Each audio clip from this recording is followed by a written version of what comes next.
dive right in today because we have a lot that we want to bring to the table for Yeah. you.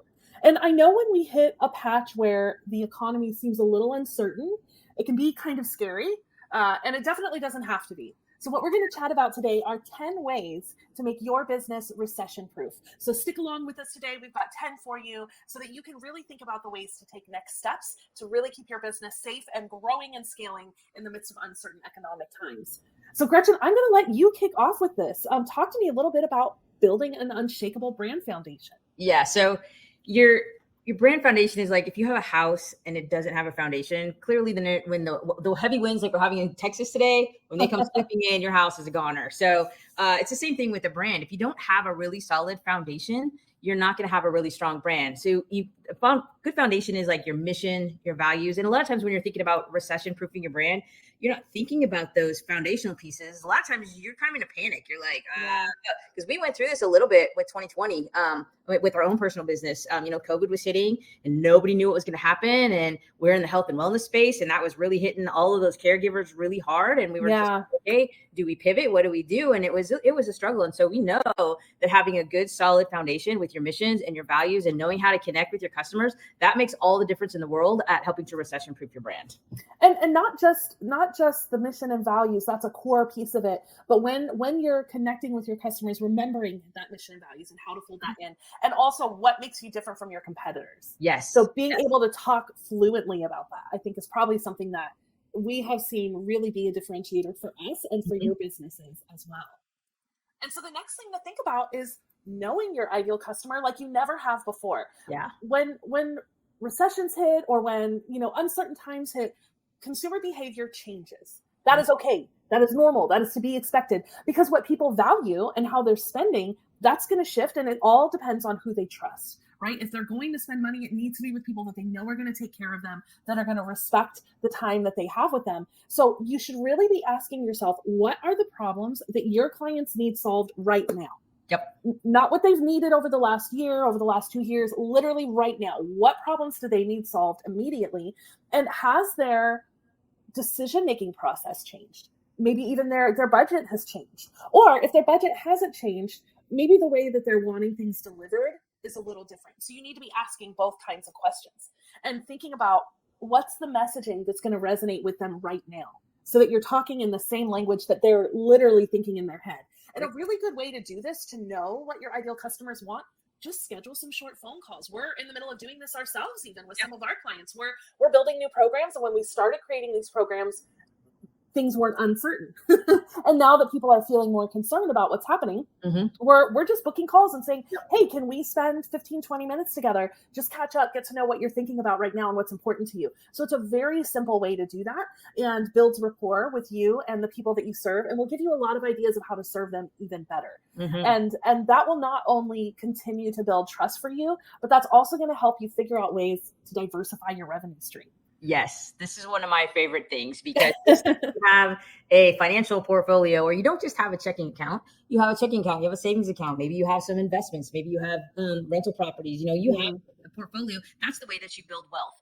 And with a business, you've got to have multiple revenue streams. And that is one of the strongest ways to get through any kind of economic uncertainty is to have multiple revenue streams. Because when you do have economic uncertainty, like what we may be facing with our economy here in the US right now, you just don't, you just can't rely on one single revenue stream. That revenue stream might tank, but the other ones might flourish. So you want to have a diverse number of things that you do. And for a branding or for a marketing agency like us, that can be, that's digital products. We have some courses that we do. We do hands-on work with some of our clients. We do a lot of brand strategy. We do that one-on-one. We also do that with groups and teams. And so for you, that could be digital products. Again, that could be courses, ebooks, that could be memberships and subscription models. If you have those, this is a good time to just remind people why they should stay in your programs and what you're offering and bring in more value to those people. How you're taking care of them. Really strengthen that at this point. And then affiliate marketing is also another good avenue. We have a lot of great strategic partners that refer people to our programs and to do brand strategy with us. That's a very good income stream for us. And then consulting or coaching services. If you don't already consult or coach in your business, it's a good opportunity for people to really see your expertise and understand what you do on a little bit deeper level. Yeah. I think that's such a good way to do that and to kind of build up that community of people that will connect with you. And that ultimately goes to helping strengthen your online presence, which is number 4. And there's lots of different ways that you can do this, because people, the first thing that they're doing is they're turning to online solutions. They're hitting up Google, they're going into their AI platforms, they're looking for ways to get ideas. And if your social presence is weak, then you're going to be missing out on opportunities. So there's a couple things that you can do to really booster that online presence. I mean, first of all, make sure that your website is fast, that it's easy to use. When was the last time you looked at your website on mobile? If you haven't done that recently, go back and do that. If you're finding that you're hitting a wall with people booking their calls, or maybe they're not signing up for things the way that you're used to, go through and make sure that you're making it easy for them. Yes. That's something to really consider. Make sure that your site's easy to navigate. It's fast. It's something they can take action on very swiftly. And make sure that you're building your email list. That is the best avenue that you have to connect one-on-one with your audience. We all know social media can go haywire at any time, right? Yes. So by maintaining like good connection in your email, putting out things of value, updating them on what's new for you, that's a really good way to make sure that you're staying in touch and you're staying connected. Yes. And then even think about, from a little more of a technical aspect, what are your SEO searches? Like, does your SEO need to be improved on so that you're ranking higher? And Gretchen, I'll let you talk a little bit more about that piece. Is there something specific about their SEO that they could even check on their own? Oh, that's a good question. That's probably more for a deeper conversation. SEO is a different beast. If you're not, I will say this. When it comes to SEO, if you're trying to do it yourself through, online tutorials and this and that, there's nothing wrong with that. I love the learning process and I love learning, but I would say when it comes to SEO, hire somebody who really knows it. Because it changes so much on a daily basis and it is different for every type of business. There is best fits all for that. Yeah. And by staying on top of that and checking in with your SEO team, making sure that they're, keeping things up to date for you, that's one of those things that can really help maintain the strength of your online presence. Yeah. And ultimately what your overall goal is to prioritize that customer retention. Tell us about that, Gretchen. Yeah. So let me take you back to 2020 when I was talking about COVID hitting and us having to, we're like, okay, we've got to pivot. Yeah. The first thing we did was the first thing we did is we got into a group of peers who were also in the same business that we were. And we're just like, hey guys, we're all in the same boat here. We all serve the same types of customers. What are we going to do? And the overarching message there was we need to go figure out how we can serve these people better. We've got to help them get through there. So yes, we put on our own oxygen mask first and we tried to figure out what we needed to do to make a pivot. But at the same time, it's like, what could we do to help those customers? And prioritizing customer retention is not going out and trying to get more new customers. It's looking internally and saying, okay, who have we worked with already? Where are they at in this moment in time? Is their business struggling in any way due to what's happening in the world? Can we help them, in different Do they know that we care? Exactly. Yeah. So we started reaching out. We did some email campaigns around that, but we also reached out to clients one-on-one and just said, hey, would you like to just get on a call, free strategy call? Let's just get on there and let's talk and let's see, is there anything we can do to help you? And we put together a few programs and things like that to just kind of help people that had specific needs around what was happening in their business and how to kind of stay afloat. And from a brand perspective, it really helps your audience to feel VIP. Like you're following up with them one-on-one. You're giving them extra access to you, or maybe there's exclusive content that you're sharing just with that inner fold. And that is definitely something that will help your customers continue to stay with you. What else helps improve and prioritize that customer retention, Gretchen? Just good communication. Keep the communication lines open with your customers, because when you're getting feedback from them, it will show you where you can serve them better. And it's always good to have open communication with your customers, whether you're in a moment of, craziness or you're just cruising along. Just knowing what your customers are thinking, what they're going through really will help you build your business. And these tips, even though we're talking about, potential recessions or economic issues or whatever, these are things you should be doing all the time.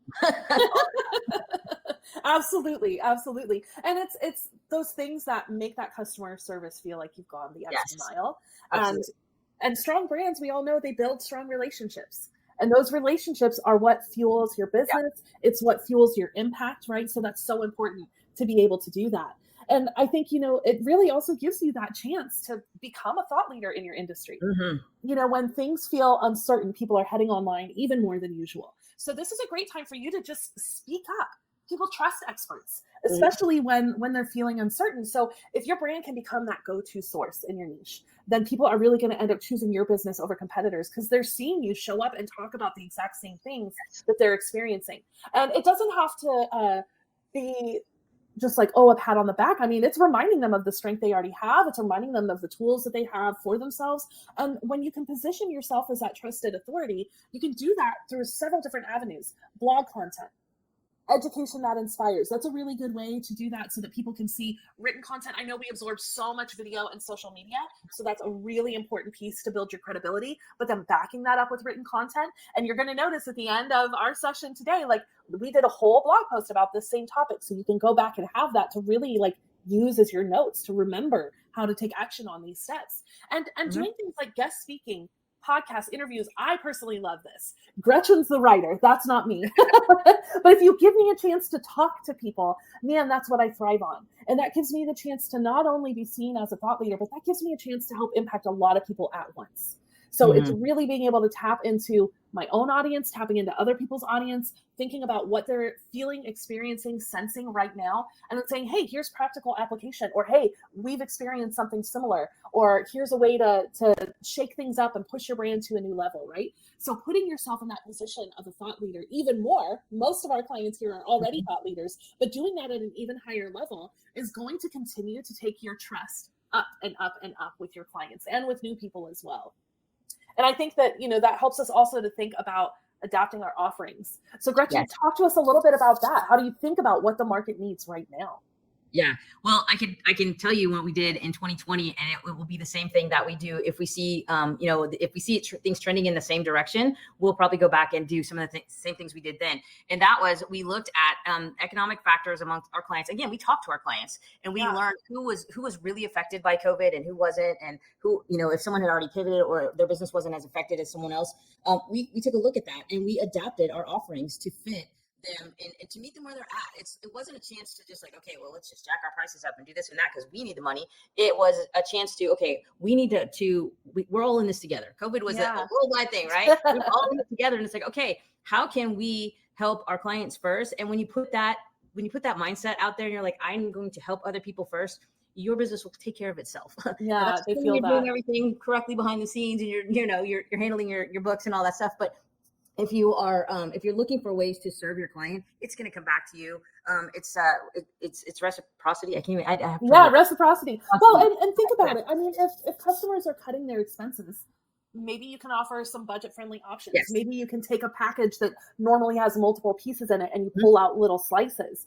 What other things do you think people could do to kind of adapt their offerings, Gretchen? Well, for us, we pivoted some of our things. So we had some big strategy packages that were very pricey because it was a lot of work. We'd spent several days with our clients. We did a lot of behind-the-scenes research with their competitors and just a lot of things. And so it was, we ended up taking that and breaking that into smaller chunks. And we delivered a few workshops with that. We did a few one-on-ones with clients where we recognized they don't need everything that comes in that package. They just needed one little piece of it to help them make some decisions and set some different goals and pivot their business. And so we adapted our products to fit what the clients actually need. Instead of forcing them to go through something that would cost them more money, that would give them more than they needed, we met them right where they were at and gave them exactly what they needed. Not too much, not too little, just spot. Yeah, you can break packages apart. You can bundle things together. Maybe there's something where your clients need this piece, but they want this piece. Yeah. Like, is there a way you can bring those together, that you can bundle it in and help them to see that there's more value there? If you're having conversations with your audience, like we mentioned a few points ago, then maybe you're going to find out that there's a new gap that you can fill in the market. So if you start having these conversations, then you're the one who's agile. You're keeping that business relevant. And a really, really good way to do this, probably one of my favorite ways, is to build strategic partnerships. Yes. So Gretchen had mentioned a little bit earlier, if you have affiliate partners or maybe you have network referral partners, like what are things that you can do to support your clients in a new way? So a great idea is think about other businesses that are reaching the same audience for a different service than you. So for us, our focus is branding and web and brand strategy. But you know what? We know lots of people that their main focus is in email. So we could partner up with people like that to start creating new packages that offer more value for our audience. Maybe there's ways that you can bundle services with those complementary businesses. If you're a practitioner and maybe somebody over here can provide nutrition support that you can't provide. Like, what are those different things you can think about that will really create something bigger and better for the audience at the end? And really even thinking about like influencer collaborations. Are there people in your space that represent your ideal client that you could really do a collaboration with. They could help represent your brand. They're able to spread out more to their audience. You're able to amplify them. Like what are those kinds of collaborations that you can do? A lot of times these might be paid collaborations. There might be an in-kind trade of some kind. There's lots of different ways to think about that, but really creating those influencer collaborations. And you know what? There are a lot of influencers that you already have that you're not thinking about. Because you're thinking about influencer. Go to your clients, testimonials. This is massive. Start sharing more testimonials. That is an influencer collaboration built in that you probably don't even have to, go and spend a bunch of extra time on. You've got that pool of people who've experienced you and are thrilled by what you have to offer. So you do have influencers already, whether you realized it or not. So tap into that. Give them an opportunity to share their experience and how your services supported them. And then you can build on referral partnerships, on affiliate programs. Like thinking about, okay, for us, if we found another partner that we want to put in front of our audience, how can we support them? Can we share about their services and vice versa? There may be a monetary exchange, there may be a promotional exchange, but again, just thinking about how do you find other people with the same heart as you, the same values as you, that can bring more to your existing audience. And that's a really good way to do that. And then there's marketing. Now, Gretchen, I want to hear from you on this. How do you keep up with marketing in the middle of times where you're just wearing all the hats? Yeah, well, that I've been through that multiple times doing the marketing for our business. So I would say that the first thing I want to say, we talked earlier about having multiple streams of revenue, right? So you'll want to go back and look at your multiple streams of revenue and which one is working really well. Yeah. And if it's continuing to work well, then I will double down on it. Stick with what you know. We do this a lot with brand strategy. We have clients who come to us and say, oh, we're going to do a pivot and this and that. And we dig in and we're like, okay, but what's working? Yeah. Before you make that pivot, before you jump off that cliff and go in this direction, what's working now? And let's keep that revenue coming, because when you have new ideas, you often want to pivot, or in the case of this, where you're like, well, I need to pivot these things for my clients to help them in this economic crisis. What do I do? And you think of all these things that you could create, but time is of the essence. Yeah. And you don't sabotage your own business for the sake of trying to chase something that you maybe haven't created yet or even tested. Yeah. Stick with things that you have already tested, that you know that work, that you know you've already sold to clients, and modify them like we were just talking about. Modify that thing that's already selling, make it maybe a different price point, maybe reduce what you're offering inside of it, or even add more value to it to make it even more attractive and leave the price point where it's at. The point is, stick with what works, and then nurture that audience that you already have. It's okay to go out and continue to draw in new people. That is part of marketing, and you'd never want to take your foot off the gas there. You want to continue to do that, but also just make sure you're staying in tune with the people that you're already nurturing. Whether that's, just fine tuning some of your email campaigns.